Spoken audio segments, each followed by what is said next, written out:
We're going to be talking about client pushback on contracts that you are trying to give out and they're just pushing back and having issues with it and not understanding. So I'm going to help you navigate through those issues that you might be having.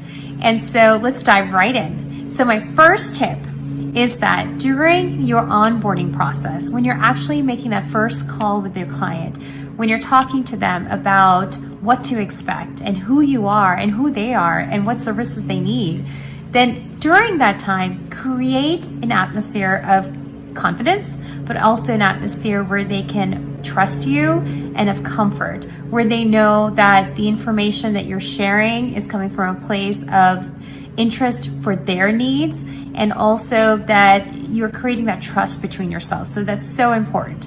And during this time, you also may want to talk about some aspects of your contract that you have that turn into real pain points if they are not followed properly. So you have this space during your onboarding process where you can have that conversation, but in a more casual environment rather than a more hostile environment later on. So that when they do get it in their contract and when they do read it, when you send over the contract, they're not surprised by it.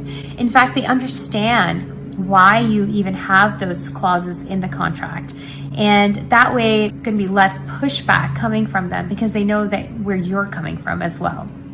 And so my tip 2 kind of goes hand in hand with number 1, which is a welcome packet. So a lot of companies and businesses use welcome packets where once they know that someone's about to sign on with them, they send them a welcome packet to tell them, hey, this is how things are done.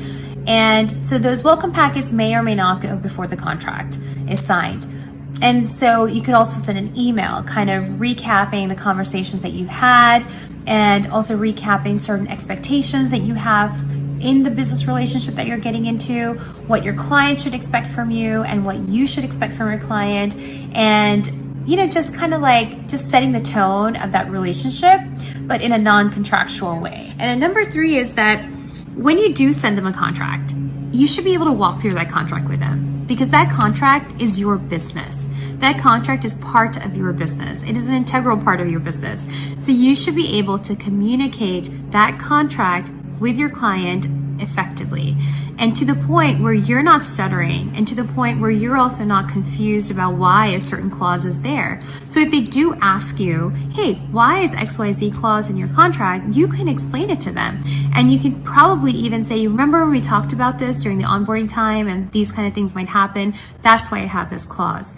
Because if you can effectively communicate your contract with your client, they will trust you 100 times more because they know that you have confidence in your contract, and they also know that you mean business and you're not just there to get a job but then not fulfill it properly.